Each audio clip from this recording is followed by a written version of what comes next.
Nilalait nila yung mga construction worker na mababaho daw, libagin, nakakadiri. Akala mo naman talaga kung kagaganda ng mga buhay ng mga to.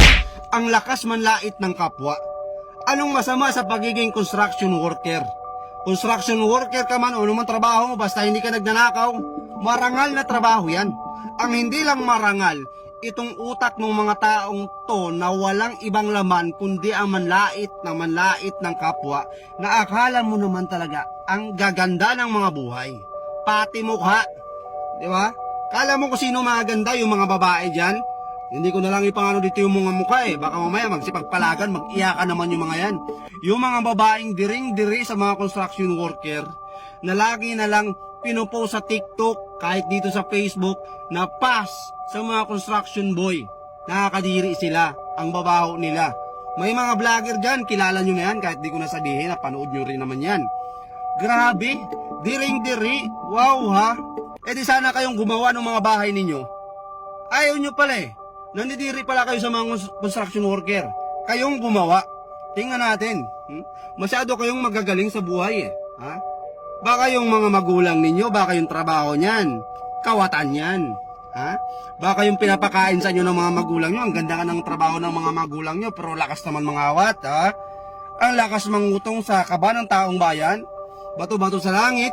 Lakas yung manlait sa mga construction worker, porkit ba nasa opisina kayo? Naka-aircon kayo? Hindi kayo naiinitan ng araw. Maganda yung mga uniform nyo. Kaya feeling nyo, kayo na yung pinaka-mayor dito sa mundo. Trabaho nyo na yung pinaka-malupit. Lakas yung manlait sa mga construction worker. Baka nga, sagad kayo sa utang Baka yung ATM nyo nakasangla. Tapos lait kayo ng lait sa mga construction worker. Ang mahirap nyan, mas malaki pa yung sahod ng mga construction worker kaysa sa inyo. Yun yung katotohanan. Yung mga construction worker na yan, pag skill ka, mason ka, karpintero ka, magkano yung mga arawan ng mga yan? Nangungontrata pa yan. May sideline pa yan. Ikaw, tingnan nyo muna yung mga sarili ninyo. Baka nga hindi nyo kayang buhayin yung mga sarili ninyo Tapos ang lakas nyo ng manlait ng trabaho ng iba. Baka nga palamunin pa kayo sa bahay ninyo. Yung mga babae dyan, ang lakas magsalita. Pa sa mga construction boy. Tapos yung mga napangasawa, ang pupugi, wala namang alam na trabaho, palamunin. Real talk. Real talk, babae pa yung nagtatrabaho.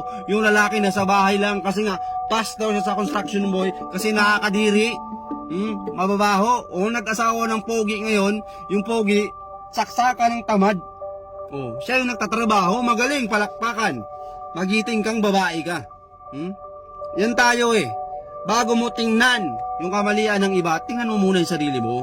Baka hindi perfecto yung buhay mo, kaya dahan-dahan sa pananalita. Ito shout out sa mga TikToker dyan, sa mga babae dyan na akala mo kung sino maganda, na lagi nalang pinapangalantara na pa sa mga construction boy, mababaho sila, kadiri sila.